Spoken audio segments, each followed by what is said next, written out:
Reborn, I returned to destroy the billionaire CEO who tormented me. I woke up with a splitting headache, the smell of disinfectant stinging my nostrils. Opening my eyes, I was met with the stark white ceiling of a hospital room. Eleanor Vance, you're finally awake. A deep, cold male voice came from the right. I turned my head with difficulty and saw a man in a bespoke suit standing by the bed. His features were sharp, his eyes and brows as if carved from stone, and he exuded an aura of authority without even trying. Suddenly, a flood of information rushed into my mind. I had transmigrated into the melodramatic CEO novel The Tycoon's Obsession that I had stayed up all night reading, and I had become the female lead, Eleanor Vance, who was physically and emotionally tormented. The man before me was none other than the perverse and domineering CEO, Arthur Blackwood, who would lock the female lead in the basement on a whim and take everything by force. What? Pretending to have amnesia? Arthur sneered, his slender fingers gripping my chin. Jumping off a balcony to escape marriage, Eleanor, you've really grown some guts. It was only then that I noticed my right leg was in a cast with multiple abrasions all over my body. In the original story, this part of the plot involved the female lead being forced into marriage by Arthur, and in despair, she jumped from the second floor, fracturing her leg. As a doctor of law and a forensic examiner, I immediately listed several charges against Arthur Blackwood in my mind. False imprisonment, grievous bodily harm, coercive control. Let go, I said coldly, my voice hoarse from thirst, but the deterrent in my tone made Arthur visibly pause for a moment. He narrowed his eyes. What did you say? I said, let go. I spoke word by word while my right hand quietly reached for the phone on the bedside table. Your current behavior already constitutes actual bodily harm according to the Offenses Against the Person Act. Arthur seemed to have heard the biggest joke of his life, letting out a scornful laugh. Eleanor, did you damage your brain when you jumped off that balcony? Not only did he not let go, but he also increased the force of his grip. Don't forget, your Vance family owes me, and you must repay it for a lifetime. I gasped in pain, but my mind was unusually clear. Taking advantage of his distraction, I quickly snapped a photo of him pinching my chin with my phone, then abruptly pressed the emergency call button. What are you doing? Arthur's face suddenly changed. Collecting evidence. I shook my phone, backing up the photo to the cloud right in front of him. Mr. Blackwood, your actions just now constitute intentional assault, and the evidence is solid. A nurse rushed in at the sound and froze at the sight in the hospital room. Mr. Blackwood? Call the police, I said directly to the nurse. This man is assaulting me. Arthur's face darkened with fury. Eleanor, do you know the consequences of crossing me? Of course I do. I smiled. According to the Domestic Abuse Act, you will face arrest and may be issued a non-molestation order by the family court. I turned to the stunned nurse. Please help me call 999, and also ask a doctor to come and assess my injuries. Arthur clearly didn't expect me to take this approach. A flicker of panic flashed in his eyes, but he quickly regained his arrogant expression. Do you think Scotland Yard can do anything to me? In London, our whole family. All are equal before the law in the United Kingdom, I interrupted him. Mr. Blackwood, you are suspected of multiple criminal offenses, including but not limited to false imprisonment, grievous bodily harm, threats, and intimidation. I suggest you contact your solicitor now, because you will need one very soon. The atmosphere in the hospital room was tense and confrontational while Arthur stared at me intently, as if trying to see through my soul. I calmly met his gaze, my finger already quietly pressing the record button. Fine, very well. Arthur suddenly smiled, a chilling grin that sent shivers down the spine. I'd like to see what tricks you can pull off. After saying this, he turned and left, his Oxford shoes making a dull thud on the floor. I let out a long sigh of relief, but I knew this was only the beginning. The nurse hesitantly approached. Miss Vance, are you really going to call the police? Mr. Blackwood, Yes, call them, I said resolutely. Additionally, I need to access the hospital's CCTV footage and my complete medical records. Half an hour later, 2 police officers arrived at the hospital room. The older one looked visibly troubled when he saw me.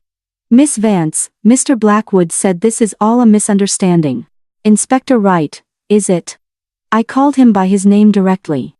In the original story, he was a contact of the Blackwood family. This is my application for a medical injury assessment and evidence of the violence Arthur Blackwood just inflicted on me. According to police procedures on handling assault cases, you should accept this case immediately. Inspector Wright was stunned. Miss Vance knows the law. Doctor of Jurisprudence, I smiled slightly. Specializing in criminal law and forensic medicine. The younger officer couldn't help but interject. But Mr. Blackwood said you jumped off the balcony yourself. Then why not investigate the reason I jumped? I pulled up the video I had secretly recorded earlier on my phone. The original female lead had a habit of documenting Arthur's atrocities. This is evidence of Arthur's abuse toward me over the past 3 months, including illegal confinement, psychological torment, and physical violence. In the video, Arthur locked me in a dark basement cellar, cutting off my water and food. He publicly humiliated me at a gala, and the most shocking scene was him whipping my back with a belt. The two police officers' expressions changed drastically. I pressed my advantage. According to the Serious Crime Act, the crime of coercive control and domestic abuse can result in a maximum penalty of 5 years imprisonment. Combined with the intentional harm just now, the chain of evidence is complete. Inspector Wright broke out in a cold sweat. We need to consult with our superiors. Fine. I nodded. But according to your duty of care, you have an obligation to immediately stop ongoing illegal and criminal activities. Arthur left less than an hour ago, and my personal safety is still under threat. I request police protection. At that moment, the door to the hospital room was pushed open again. A frail woman in a hospital gown was wheeled in on a wheelchair, her face pale and tears glistening in her eyes. Ellie, please don't sue Arthur. Her voice trembled. It's all my fault. If I hadn't fallen ill and needed a kidney transplant, Arthur wouldn't have forced you. Ah, she's here. I sneered inwardly. Sophia Reed, the childhood sweetheart from the original story. A scheming woman who feigns illness to gain sympathy. The root cause of all the female leads' tragedies. Miss Reed, is it? I said calmly. First, according to the Human Tissue Act 2004, living organ donation must be completely voluntary, and any form of coercion is illegal. Second, I deliberately paused, looking her up and down. You look even healthier than I do. Do you really need a kidney transplant? Sophia's face changed and she immediately started coughing violently. The doctor said I only have 30% kidney function left. Is that so? I raised an eyebrow. That's perfect. I just asked the doctor to pull up your medical records on the NHS database. I waved the tablet in my hand. Strangely enough, it shows your kidney function is completely normal, not even a mild case of nephritis, Sophia. Sophia's expression instantly froze. In the original story, this sweetheart had been feigning illness for years, fooling everyone, but she never expected that the current Eleanor Vance was a transmigrator with extensive forensic knowledge. This can't be. Sophia panicked and looked toward the door, where Arthur Blackwood had returned at some point. His face ashen. Inspector Wright, I raised my voice. Now there's an additional charge. Fraud. Sophia Reed fabricated her illness to fraudulently obtain medical resources and another person's organs, an offense under the Fraud Act 2006. Arthur strode forward. Eleanor, that's enough. Mr. Blackwood, threatening the victim in front of the police? I sneered. Under the Public Order Act, causing harassment, alarm, or distress is a criminal offense. Inspector Wright finally realized the seriousness of the matter and said to the young officer, Constable Davies, call for backup and invite Mr. Blackwood and Miss Reed back to the station to assist with the investigation. A flicker of disbelief flashed in Arthur's eyes. Inspector Wright, do you know what you're doing? Mr. Blackwood, the evidence is solid this time. Inspector Wright wiped the sweat from his brow. Please cooperate. When the police handcuffed Arthur, the entire hospital room fell silent. Sophia cried pitifully, but no one believed her act anymore. I watched it all quietly, without a ripple in my heart. Eleanor. Arthur gave me one last look before being taken away, his voice low and dangerous. "We'll see about this." I smiled back. "See you in court, Mr. Blackwood." After the ward finally returned to calm, I let out a long sigh and began to gather my thoughts. It was already unlucky enough to have transmigrated into this cliché domineering CEO novel, but even worse was becoming the female lead who was tormented to the brink of death. But now, I am no longer that submissive Eleanor Vance. I am Eleanor Vance, a doctor of jurisprudence majoring in criminal law and minoring in forensic medicine. In this twisted world of domineering CEOs, the law is my best weapon. The phone on the bedside table suddenly vibrated, and the screen showed an incoming call from my adoptive mother. In the original story, the female lead's adoptive parents sold her to Arthur for profit and often helped Sophia frame her. I curled the corner of my mouth and pressed the answer button. "Hello, Mom? Eleanor. I heard you called the police and had CEO Blackwood arrested. Have you lost your mind?" My adoptive mother's sharp voice came through. "Withdraw the case immediately. Otherwise, we'll cut ties with you."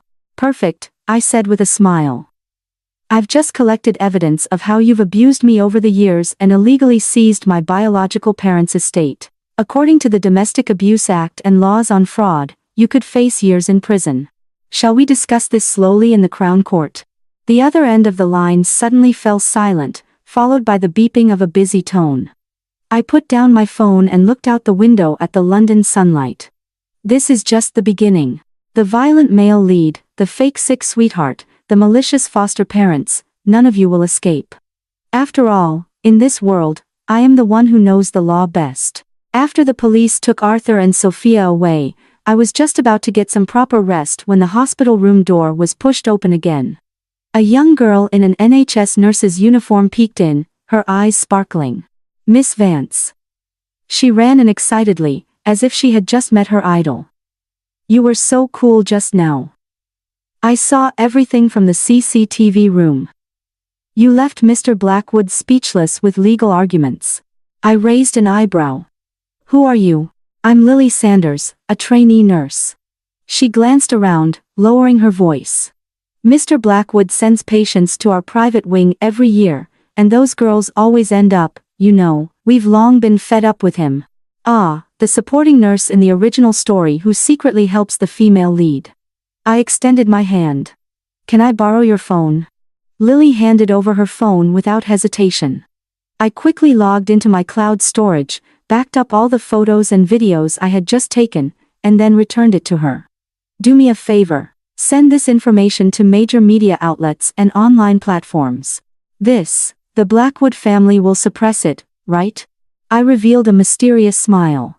"That's why we need to use a special method. Remember to add the tags. Number truth about the elite, number rule of law, number crackdown on organized crime, and tag a few official BBC accounts and legal influencers."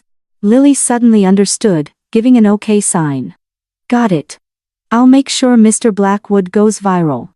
As soon as she left, the door to my hospital room was pushed open for the third time. This time, it was kicked open. A tall, burly man stormed in angrily, followed by two bodyguards. "Eleanor Vance." The man roared. "How dare you lay a hand on my son?" "Oh, ho. Lord Charles Blackwood, the father of Arthur in the original story, the true power holder of Blackwood Enterprises." I leisurely pressed the bedside call button.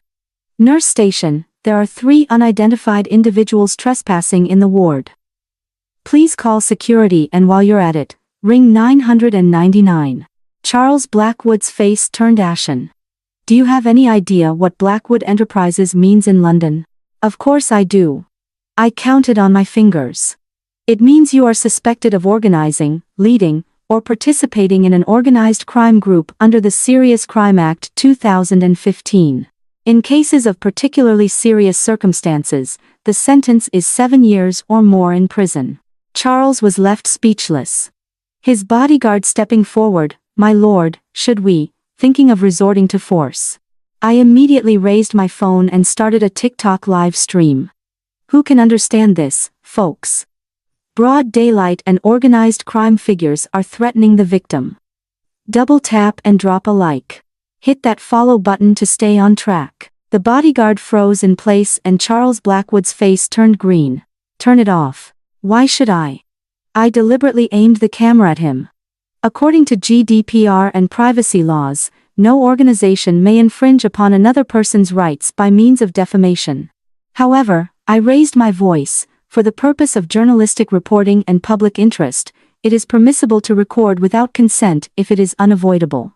Charles Blackwood, I continued explaining to the camera. See, everyone, this is the typical face of a billionaire tycoon. I've already recorded that last part and will post it online right away. The title will be shocking: Blackwood Chairman Threatens Hospitalized Patient.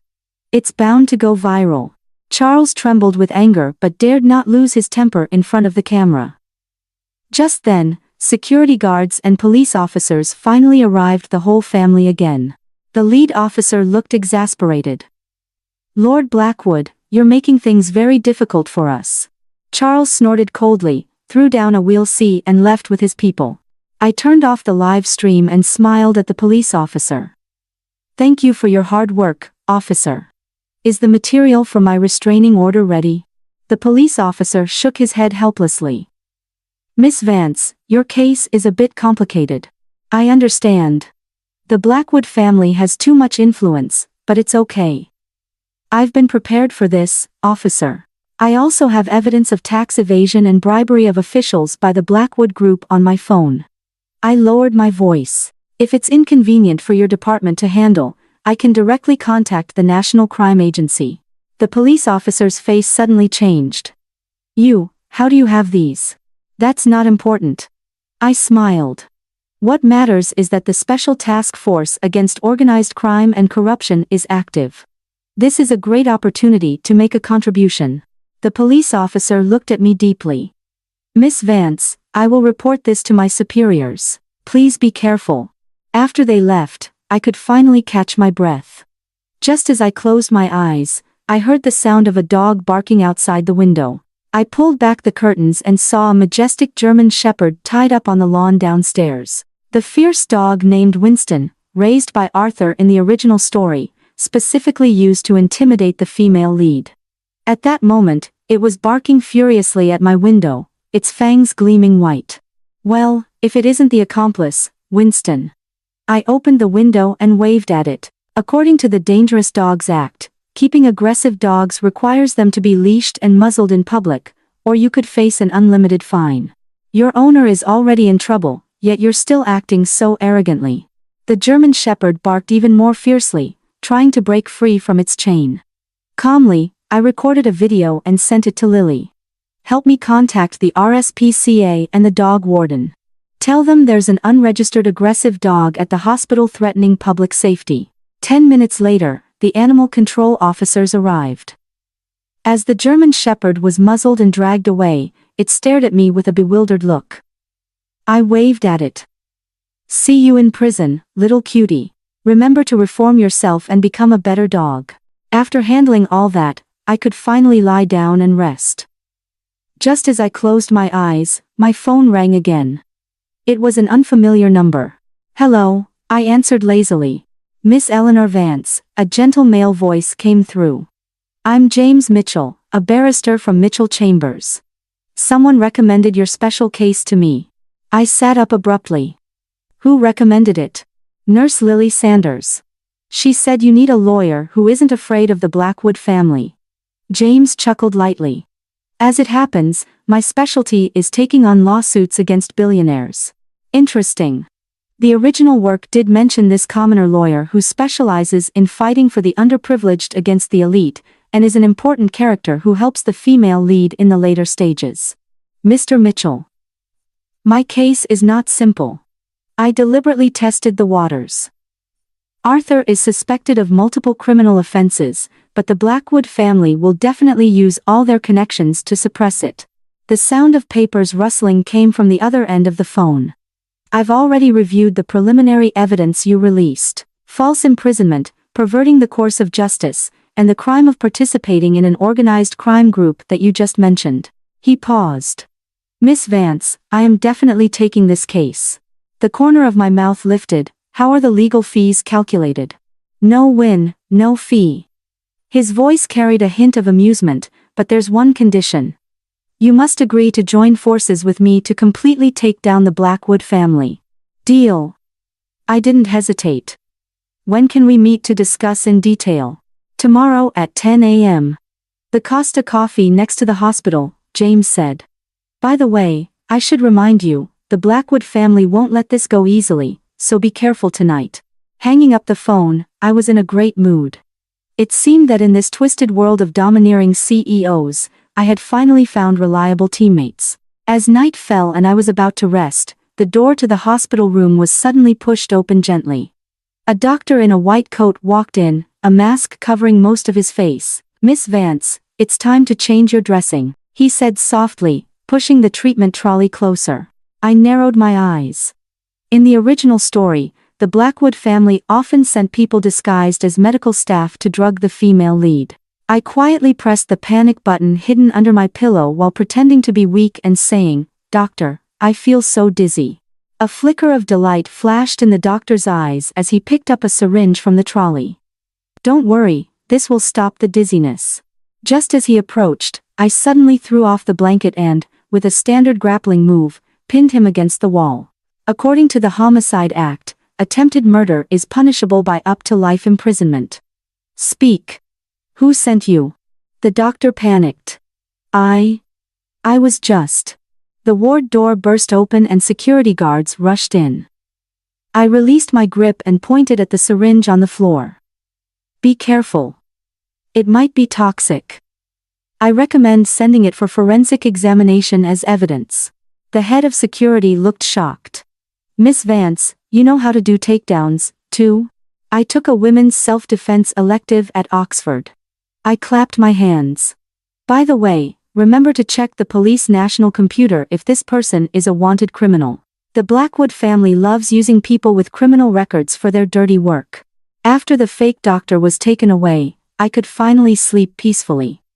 Before going to bed, I sent James Mitchell a message on WhatsApp. Remember to bring a dictaphone tomorrow. I have a new case to instruct you on.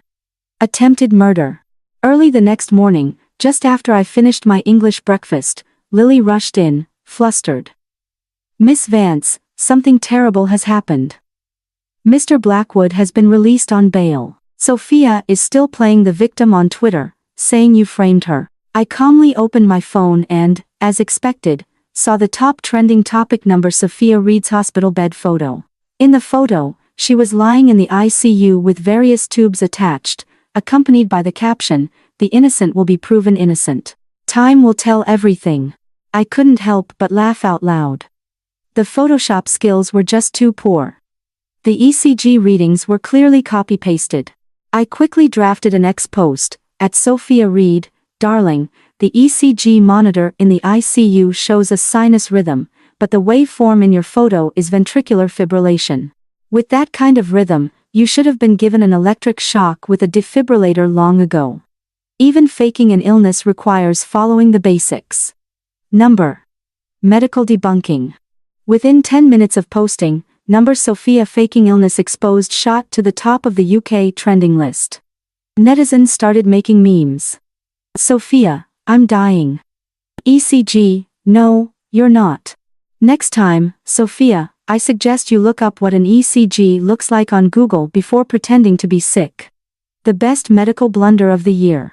Just as I was enjoying the jokes, the door to the ward was pushed open again. This time, it was Arthur Blackwood himself. He was dressed in a sharp suit, but there were noticeable dark circles under his eyes, clearly having had a sleepless night. Eleanor Vance. He gritted his teeth and said, "What exactly do you want?" I tilted my head and thought for a moment. "Want you to go to prison." Arthur took a deep breath. "Name your terms." "Money, a house in Chelsea, company shares." "Wow, is this bribery?" I immediately turned on the recording. According to the Bribery Act 2010, offering a financial or other advantage to induce improper conduct constitutes a criminal offense. "Mr. Blackwood, you're adding crime to crime." Arthur's veins bulged on his forehead. "You, what about me?"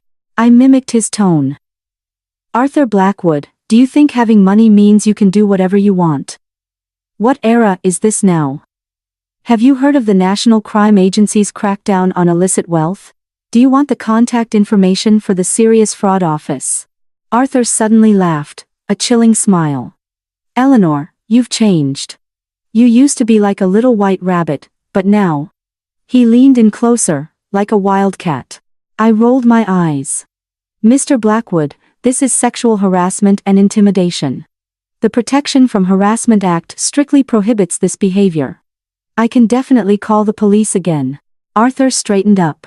Adjusting his silk tie, we'll see each other in court. Take care. No need to see me out.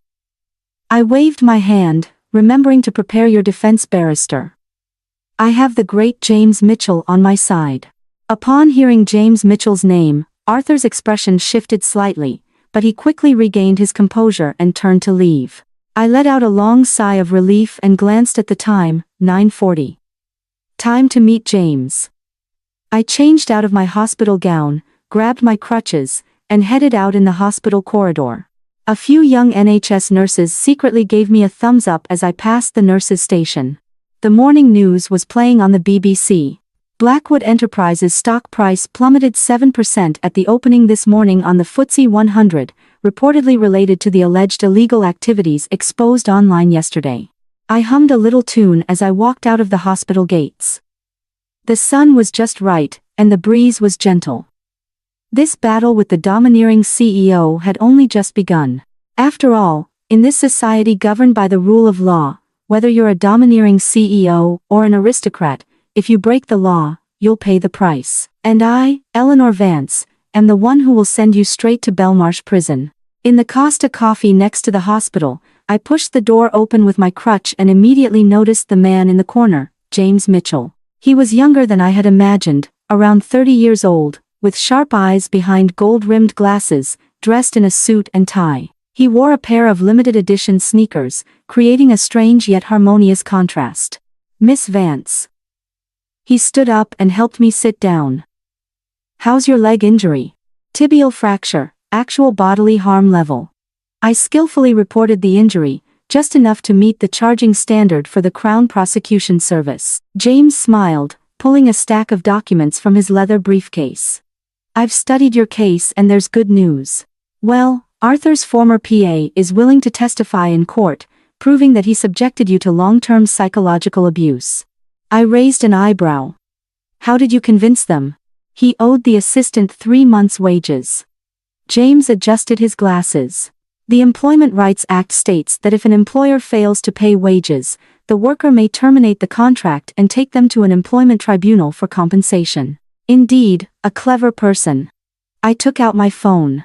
Look at this. Last night, someone impersonated a doctor to give me a poisoned injection. After watching the CCTV video, James's expression turned grave. The Blackwood family is really desperate, but he suddenly smiled. This actually works in our favor. Attempted murder is much more serious than domestic violence. There's even more explosive news. I lowered my voice. Lily helped me get the patient list from Blackwood's private clinic. Over the past 5 years, 17 young women have accidentally died, all with Rh-negative blood. James's pupils suddenly contracted. Are they involved in illegal organ trading? I suspect. So, I opened an encrypted file, and what a coincidence. Sophia also has H-negative blood and needs a kidney replacement every year, but her kidney function is completely normal. We both fell silent for a few seconds. James suddenly extended his hand. Miss Vance, a pleasure to work with. I shook his hand. Just call me Ellie. By the way, do you have WhatsApp? How about creating an anti-tyrant CEO operations command center? Half an hour later, the 3-person group chat with James and Lily was set up. Lily changed the group name to Anti-Corruption Task Force, and the profile picture was a bulldog emoji beating up a fox. Lily, Ellie, I just found out that Sophia bought internet trolls to smear you on Twitter. Screenshot JPG. I opened the screenshot. It was a long post by Sophia titled "Every Day of Being Framed," with the comment section flooded with messages like, "My heart aches for Sophia," and that vicious woman deserves to die a horrible death. No rush. Let her perform a little longer. Remember to save the evidence. Perverting the course of justice and malicious communications are waiting for her. James, at Ellie. The court hearing is scheduled for next Wednesday, at the London Crown Court. I have ensured the public gallery is open. The press arrangements are all set. I grinned and sent a voice note. Folks, grab your popcorn and pints. The show's about to begin. Time flew by, and before I knew it, the day of the court hearing had arrived. The entrance of the courthouse was packed with reporters, and as I stepped out of the black cab on crutches, camera flashes lit up all around. Miss Vance, is it true that you have evidence of the Blackwood family's crimes? How do you respond to the accusations made by Miss Sophia Reed? Mr. Blackwood claims that this is a lover's tiff. What is your view on this? I stopped walking and spoke seriously into the microphone. First of all, this is not a domestic dispute. It is a criminal case. Secondly, I shook my phone. I will be live streaming audio updates today, so remember to follow. Folks, the courtroom was packed. Arthur sat in the defendant's dock behind the glass, dressed in a suit, his gaze dark and menacing when he saw me. Sophia, on the other hand, wore a plain white dress, looking fragile and delicate, occasionally coughing a few times. The judge struck the gavel. The court is now in session. The prosecution may state their case. James stood up. The Crown is prosecuting Arthur Blackwood on 7 charges including grievous bodily harm, false imprisonment, and coercive control. The evidence is as follows. As he presented the case, I secretly observed the reactions of the jury. When the video of Arthur whipping me with a belt was played, a female juror gasped in shock. When my plea for help before jumping from the balcony was displayed, many frowned. When it was the Blackwood family case's turn to defend, the bald middle-aged barrister wore an arrogant expression. My lord, this is merely a minor quarrel between lovers. My client is willing to offer £500,000 in an out-of-court settlement. Objection. James said sharply. The defense counsel is downplaying a serious criminal offense as a minor quarrel, which is a contempt of judicial fairness. The judge nodded. Objection sustained. Counsel for the defense, please watch your language. The Blackwood family's barrister reluctantly changed his wording, but the core remained the same, trying to downgrade the criminal case to a civil dispute. When it was my turn to testify, I stood in the witness box, leaning on a crutch. The Blackwood family's barrister immediately challenged me. Miss Vance, did you jump from the balcony because you truly wanted to commit suicide, or was it to frame my client? Objection. James stood up immediately.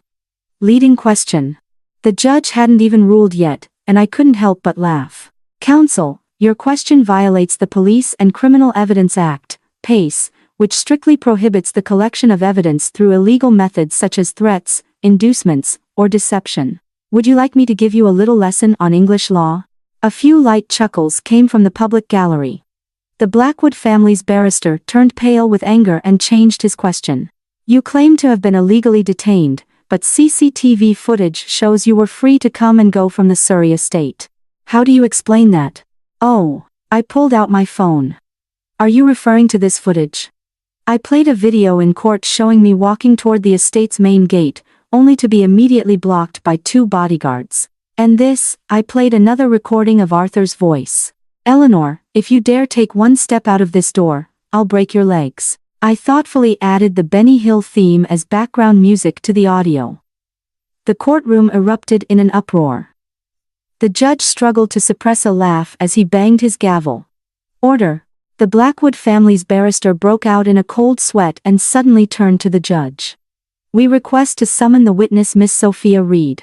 Sophia, frail as a willow in the wind, took the witness stand and tearfully recounted how I had envied her pure friendship with Arthur and how I had falsely accused her of feigning illness. Miss Vance even threatened to kill me, she sobbed, then suddenly rolled her eyes and fainted on the witness stand. The courtroom erupted in chaos. Arthur rushed forward to the glass. Sophia. Call an ambulance. I calmly took out a bottle of Olba's oil from my pocket. My lord, I suggest letting Miss Reed smell this first. It's a cure for all kinds of fake fainting. The judge actually nodded in agreement. I unscrewed the cap and held the potent oil under Sophia's nose. 3 seconds later, she miraculously woke up and even let out a loud sneeze. The gallery burst into laughter. The judge's hand trembled as he banged the gavel. Miss Reed, providing false testimony carries severe legal consequences. Please consider carefully. The trial lasted the entire day. During the recess, Lily was frantically sending messages in the group chat. Lily. Ellie, you were so cool. Number legal goddess takes down the tycoon is already trending. Lily. The highlight video I edited from the trial has surpassed 1 million views. Netizens are all asking for the Amazon link to the Olbas oil. James, at Ellie, the Blackwood family has started hiring PR firms to whitewash their image on Fleet Street. Be careful. Finally, the judge announced an adjournment and set a date for the verdict. Although the final outcome was not yet determined, public opinion had overwhelmingly sided with us. As I walked out of the courthouse, Arthur stopped me, his voice lowered to a whisper. Eleanor, do you think this is over? Just as I was about to retort, a sudden bark echoed. It was Winston, the German shepherd taken away by the Animal Control Center. Wearing a working dog vest, he barked furiously at Arthur. A staff member from the charity hurried over. Miss Vance, Winston has passed the assessment and become a therapy dog, but he seems to particularly dislike the Blackwood family. I crouched down and patted Winston's head. Good boy, did you smell the scumbag? Arthur left with a livid face. Lily squeezed through the crowd, excitedly holding up her phone. Ellie, Sky News wants to interview you. That night, the 3 of us held a celebration at James's chambers. The walls were covered with evidence charts of the Blackwood family's crimes, but in the center hung Lily's printed banner of Eliminate Evil and Sweep Away Corruption and a picture of a lucky horseshoe. What do we do next? Lily asked with her mouth full of Domino's pizza. The Blackwood family definitely won't give up. James adjusted his glasses. I have already submitted intelligence to the Crown Prosecution Service regarding Blackwood Enterprises' alleged involvement in organ trafficking. I swirled my Diet Coke glass. I contacted the families of several accidentally deceased girls, and they are willing to file a joint civil lawsuit. Just as I was speaking, my phone suddenly rang. It was my adoptive mother, Agnes Vance. Her voice was sharp. Come home immediately. The Blackwood family has sent someone saying they want to negotiate with us. I put the call on speakerphone and exchanged a glance with James. Mom, what negotiation? Lord Charles came in person. He said as long as you drop the charges, he'll give a massive estate to our Vance family. My adoptive mother's voice was tinged with greed. Hurry back and sign. I let out a cold laugh. Mom, what you're doing is suspected of bribery. According to the Bribery Act, 2010, requesting or agreeing to receive a financial advantage to improperly perform a relevant function is illegal. Assisting in a crime also carries responsibility. There was silence on the other end of the line for a few seconds, followed by my adoptive mother's scream, "You ungrateful wretch. We raised you for so many years. We'll settle the matter of illegally occupying my biological parents' estate another day." I hung up the phone and looked at Lily, who was stunned, and James, who was holding back laughter. Next target, my dear adoptive parents. James raised his Coke cup. To our anti-tyrant alliance, to the rule of law. Lily cheered. I clinked glasses with a smile, and my phone suddenly popped up with a Twitter notification. Number Blackwood Group stock plummets again. Number, Sophia Reed faking illness exposed. Number nationwide search for Olbas oil. It seems we're going to win this case for sure. After all, in this world, no tycoon can stand above the law. If there is one, let's be the ones to send them to prison ourselves. On the day of the verdict, the area outside the Old Bailey was packed with people. As soon as James and I got out of the car, we were engulfed by camera flashes. Miss Vance, I heard the Blackwood family is willing to settle for £50 million. Sophia cried during her Instagram live last night, saying you ruined her life. Do you have any response? There are reports that Blackwood Enterprises is secretly transferring assets to offshore accounts. I was about to answer when I suddenly noticed a tall, thin man in a baseball cap in the crowd staring intently at me, his gloomy gaze sending chills down my spine. I quietly nudged James. At 9 o'clock, the one in the black hat looks a bit suspicious. James glanced over discreetly and whispered, "It might be Dr. Simon Evans. That obsessive Harley Street psychologist who has a crush on Sophia." Ah, I remember now. In the original story, this perverted male supporting character repeatedly schemed against the female lead for Sophia, and in the end, he even tried to kill her. I immediately perked up, switched my phone to video mode, and slipped it into my blazer pocket with the lens facing outward. Let's go. The live broadcast is about to begin. I linked arms with James and deliberately said loudly, "Today is a big day. Someone is going to prison." Sure enough, out of the corner of my eye, I saw the man in the black hat stiffen. The courtroom was packed to capacity with people even standing in the aisles. Arthur and Sophia were already seated in the defendant's dock, both looking utterly miserable. Sophia wasn't pretending to be sick today, but she had applied a pale, haggard makeup to look frail, occasionally scanning the room with teary eyes. Like a frightened little white rabbit, the judge rapped the gavel to announce the start of the trial and was just about to read the verdict when the courtroom door was suddenly flung open. "Wait. I'm going to get justice for Sophia." Sophia in the dock let out a startled cry. Then a flicker of light flashed in her eyes. This detail didn't escape my notice, and I immediately took note of it. James stepped in front of me and whispered, "Be careful. This person might be mentally unstable." I patted his shoulder and calmly stood up. "Dr. Simon Evans, is it?" The Criminal Law Act 1967 states that a person may use such force as is reasonable in the circumstances in the prevention of crime. I took off my jacket revealing the stab-proof vest underneath. What a coincidence. I happen to be wearing this today. The courtroom erupted in an uproar. Simon Evans clearly hadn't anticipated this turn of events. He froze for a second before charging forward even more frantically. Go to hell. The next scene left everyone dumbfounded. I dodged the blade with a side step, grabbed his wrist, and executed a perfect shoulder throw. Simon slammed onto the ground like a dead fish, the Stanley knife flying far away. Oh! The gallery let out a collective gasp.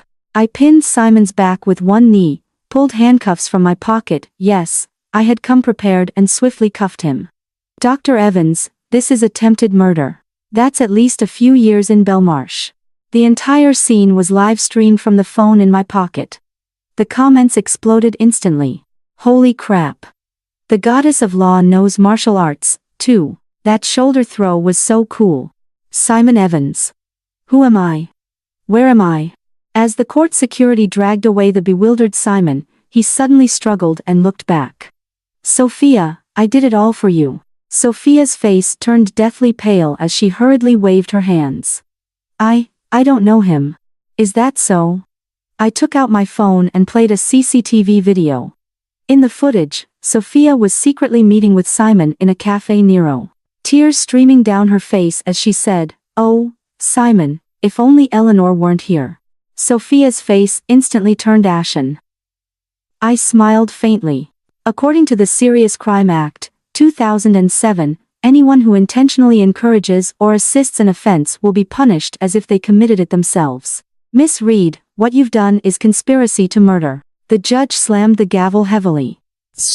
"Order in the court. Take Dr. Evans away to the cells. Sophia Reed, you are now suspected of incitement. Security, put handcuffs on her, as well." Sophia truly fainted this time, but it was from fright. Arthur wanted to step forward to intervene, but was stopped by the guards, causing a brief scene of chaos. 10 minutes later, order was finally restored. The judge wiped the sweat from his brow and continued reading the verdict. The defendant, Arthur Blackwood, is found guilty of grievous bodily harm and sentenced to 3 years in prison. Guilty of false imprisonment, sentenced to 2 years. For multiple offenses, a combined sentence of 4 years in prison is handed down. Arthur's face turned ashen, and his KC immediately stood up. "We will appeal." The judge ignored him and continued reading. The defendant, Sophia Reed, is found guilty of perverting the course of justice, sentenced to 1 year in prison. Additionally suspected of conspiracy to murder, to be handled separately in another trial. At that moment, the courtroom doors were pushed open again. This time, 2 police officers escorted my adoptive parents inside. Mr. and Mrs. Vance are suspected of charges such as embezzlement of an estate and bribery, and they have now been remanded in custody. The police presented the warrant to the judge. Upon seeing me, my adoptive mother immediately screamed, "Eleanor, you ungrateful wretch. We raised you all these years." According to the Children and Young Persons Act and fraud legislation, I calmly interrupted her, "Guardians who abuse their position of trust and misappropriate funds shall bear legal responsibility. Did you really think I wouldn't remember you embezzling the 2 London properties and savings left by my parents?" The foster father still wanted to argue, but the police had already handcuffed them. The foster mother suddenly pointed at Lord Charles. It was him. He was the one who ordered it. The Blackwood family promised us benefits. Charles slammed the desk and stood up. Poppycock. The courtroom instantly turned into a chaotic farce of dogs biting dogs. The judge banged the gavel over a dozen times before regaining control of the situation, finally announcing an adjournment and scheduling another day to hear the other related cases. As we walked out of the courthouse, reporters swarmed around us frantically. James shielded me as we made our way out. Suddenly, Lily squeezed through the crowd, excitedly waving her phone. "Ellie, you're trending at #1. I glanced at her phone screen. The hashtag number Logotis takes on 3 was followed by a trending symbol, and right below it were number Arthur sentenced, number Sophia incitement to murder, and number Simon Evans court assault. And this Lily opened a video, a slow-motion replay of me throwing Simon over my shoulder. The caption read, "When an Oxford law grad decides to switch to MMA." And the likes had already surpassed 1 million. James shook his head helplessly. "Now the whole country knows you. Perfect." I flashed a peace sign at the camera. "Let's use this opportunity to spread some legal knowledge. What should you do if you encounter domestic abuse? Call 999 immediately, preserve evidence, and apply for a non-molestation order. Remember, the law is always your strongest shield." A burst of applause erupted from the crowd. Suddenly, a dog bark was heard, and Winston, majestic and imposing, pushed through the crowd to my side, vigilantly glaring at the surroundings. "Good boy." I patted its head and added to the camera, "By the way, if you encounter a dangerous dog, don't be afraid. Just call 101 or the local council, and professionals will handle it." The comments were instantly flooded with phrases like, "Humans are no match for dogs," and "Winston has turned over a new leaf." That evening, the 3 of us and Winston held a celebration at James's office. Lily edited the highlights from today's court session into a compilation, set it to the Chariots of Fire BGM, and posted it on TikTok, where the views instantly surpassed 10 million. Blackwood Enterprises stock hit rock bottom today. James stared at the Financial Times app on his phone. The board of directors is holding an emergency meeting to remove Charles Blackwood from his position as chairman. Serves him right. Lily stuffed her mouth with Walker's crisps. "Ellie, is it time to deal with that fake doctor next?" I was about to answer when Winston suddenly pricked up his ears and growled lowly toward the door. We immediately became alert. Someone was coming. A knock sounded at the door. James cautiously opened it to find a middle-aged man in a well-tailored suit standing outside. "Are you Miss Eleanor Vance?" "I am." I stepped forward. "And you are?" "My name is Solicitor Graham. And I am the legal counsel for the Sterling Corporation." He handed over a business card. "Our chairman would like to meet you regarding the matter of your origins." James and I exchanged a glance.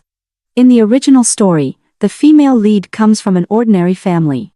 What mystery could there possibly be about her origins? "What origins?" I asked directly. Solicitor Graham lowered his voice.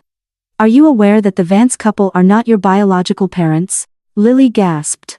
James furrowed his brows. And I excitedly slapped the table. "Fantastic. Now we can add a charge of child abduction." "Solicitor Graham," James cleared his throat softly. "Who is your client? Why have you only appeared now?" Solicitor Graham hesitated for a moment. "The chairman said he must tell Miss Vance in person. He's waiting downstairs in the car." Without another word, I pulled out my phone. Let's exchange WhatsApp numbers first. Send photos of your chairman's passport, proof of address, and DBS check for me to see. Oh, and the DNA test report, too. Otherwise, why should I believe him? Solicitor Graham left looking completely bewildered. Lily gazed at me with admiration. Ellie, even when it comes to recognizing relatives, you're this hardcore. Who knows if it's just another trap? I checked to make sure my stab-proof vest was properly worn. Let's go. Let's meet this chairman. James picked up his Range Rover keys. I'll drive. Lily, you provide backup support and be ready to dial 999 at any time. Winston also stood up, looking as if he wanted to go, too. I patted his head. All right, you come along, too. Professional at biting bad guys. Our group made a grand descent downstairs and saw a black Maybach parked by the London curbside. The car window slowly rolled down, revealing the face of a middle-aged man who bore a slight resemblance to me. He looked at me, a flicker of excitement in his eyes. Eleanor, I am your uncle. I calmly raised my phone. Where's the evidence? The man let out a bitter laugh and handed over a manila folder. Your mother is my sister. 20 years ago, she was deceived by Charles Blackwood and gave birth to you. Later, to cover up the scandal, the Blackwoods gave you to the Vance family. I opened the file, which contained a DNA test report, old photos, and various legal documents. James carefully examined them and nodded to me. The materials appear to be genuine. So, I narrowed my eyes.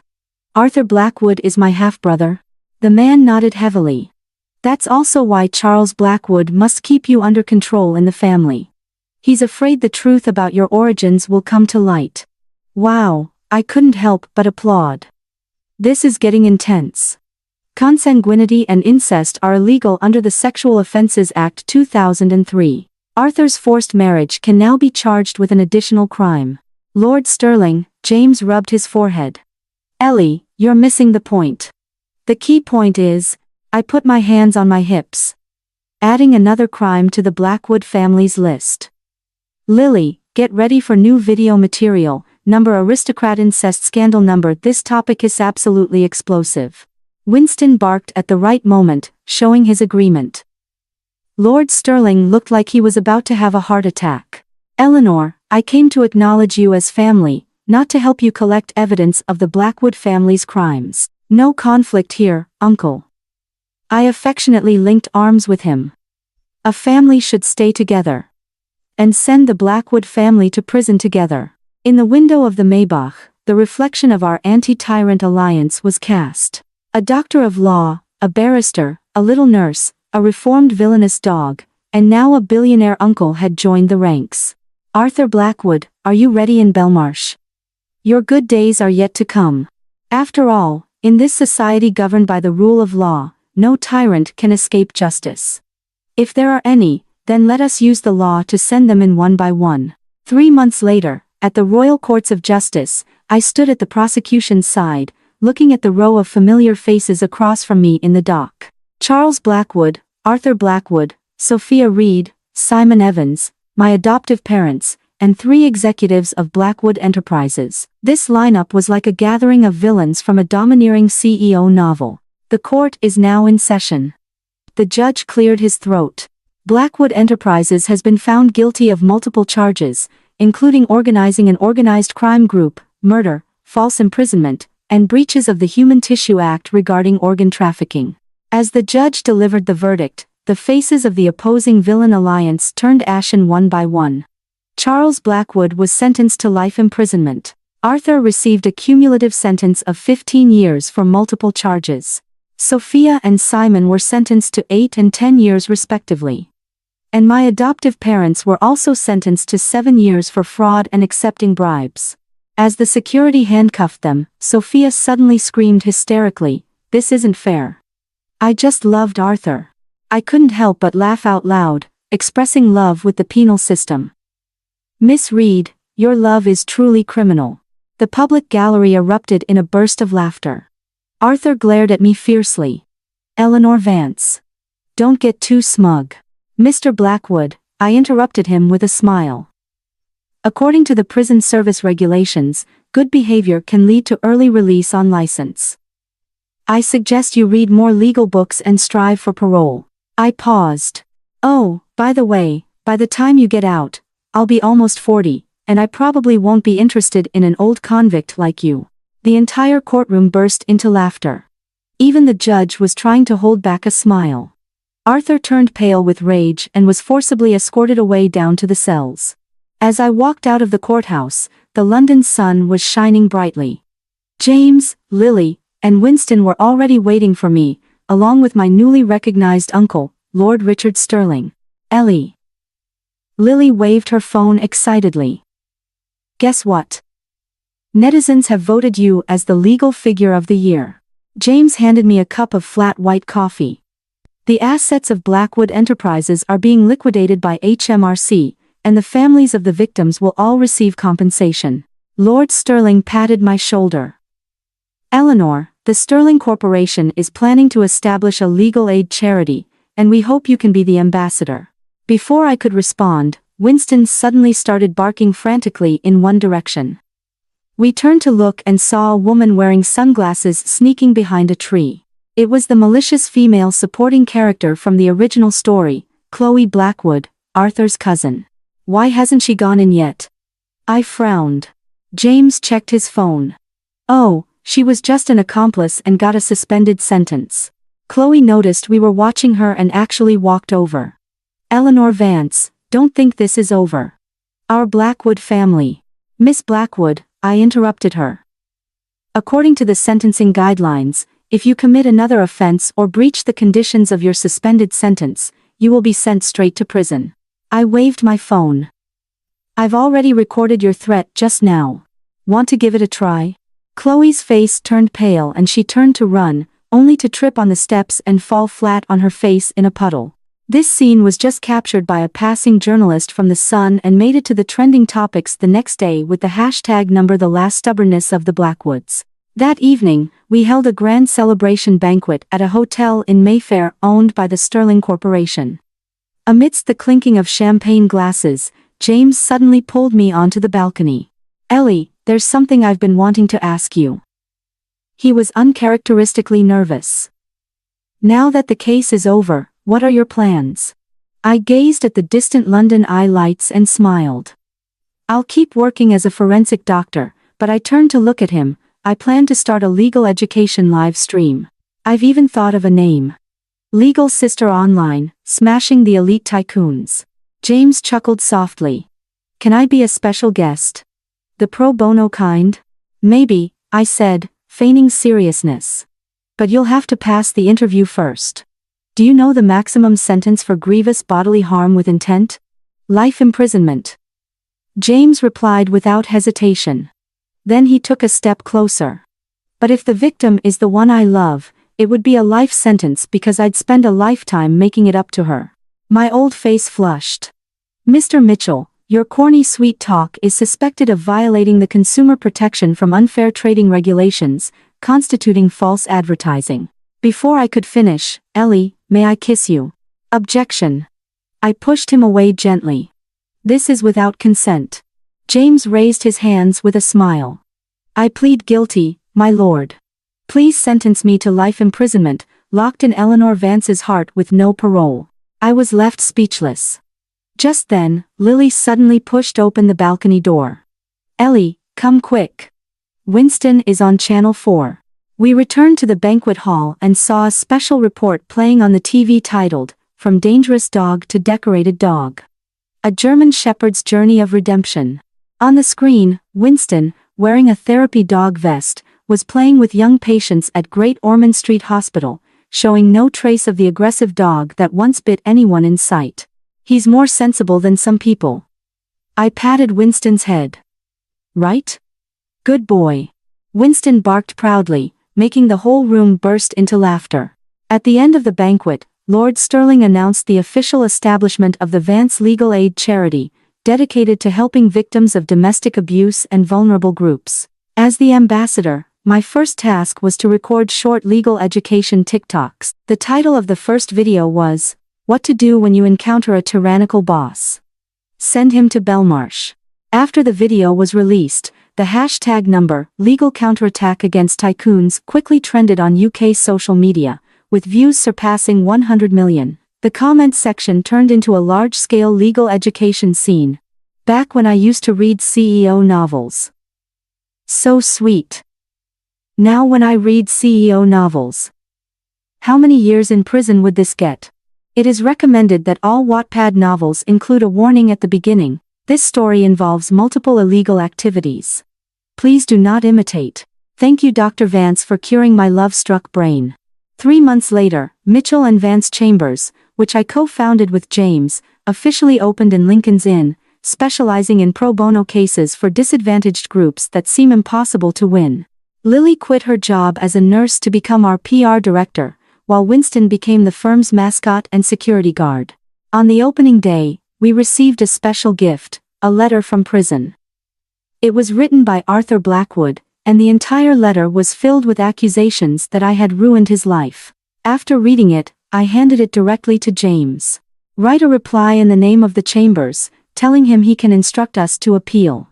I blinked. Of course, the chances of winning are about as likely as pigs flying over the Thames. James smiled and tossed the letter into the shredder.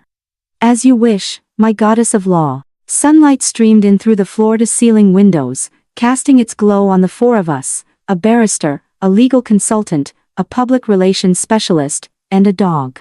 The lineup didn't look particularly serious, but I knew we would bring a little change to this world in the most serious way possible. After all, in this society governed by the rule of law, no domineering CEO can stand above the law. If there is, then let us personally send them to prison. After hearing the story above, what are your thoughts? Feel free to share your opinions in the comment section. Looking forward to hearing from you. If you like this story, don't forget to like it, share it, and subscribe to my channel. See you next time.